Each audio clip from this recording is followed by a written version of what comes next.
every time I think of you.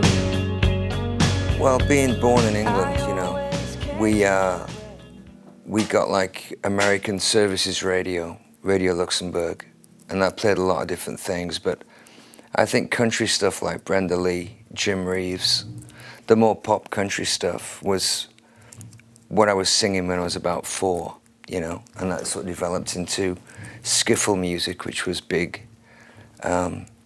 It was like, that's like rockabilly, but without the drums.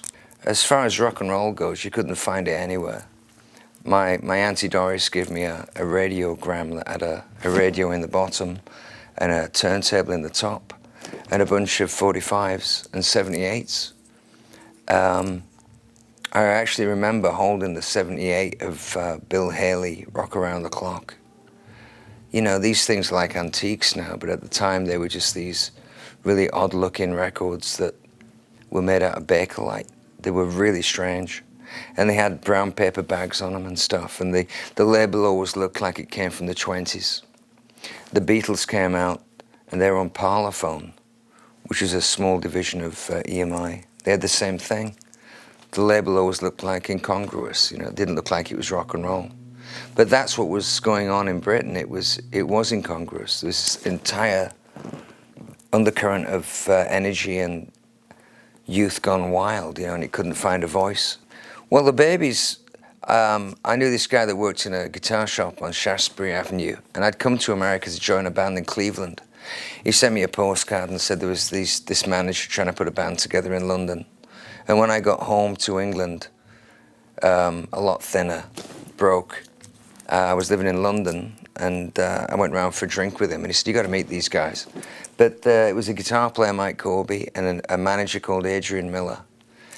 We met for a drink one night, and they hadn't got a bass player. I played bass. They hadn't got a singer. I sang. And they had no songs. There wasn't really a band, you know. I guess you could turn it around and, you know, they met me, really, because they had nothing. But Adrian had this vision of getting a record deal and being the biggest band in the world. And you say that to any 22-year-old, you know, and he agrees with you, because that's what you want to hear. You want to get to America and play, and you want to, you know, have a hit record. The original idea was for me to put a band together, and I went to England looking for Johnny Marr, Morris's guitar player, and couldn't find him anywhere. Came back to America. My manager, we tried everything to try and find a guitar player and couldn't. And I was going to go back to making a solo record because I had to deal with Epic Records, which was a big deal. But I wanted to do a band, you know, I really did. I thought it would be more interesting to me, for me to be in a band than to bounce off people, and the public would not expect that. I thought that was going to be a twist, you know. And somehow or other, I wound up playing with Jonathan Cain, and he brought in Neil Sean, and Dean Castronova came with Neil. He'd met in a club the night before, jamming. And when we were playing, he brought him down. Pretty interesting. You know, we got Ricky Phillips from the Babies, our old band. And away we went. It lasted for about 2 years. We made 2 records, toured the world. Had a #1 single, a couple of top 10 singles. Sold nearly 2 million records, I think. So it was a, you know, pretty positive experience.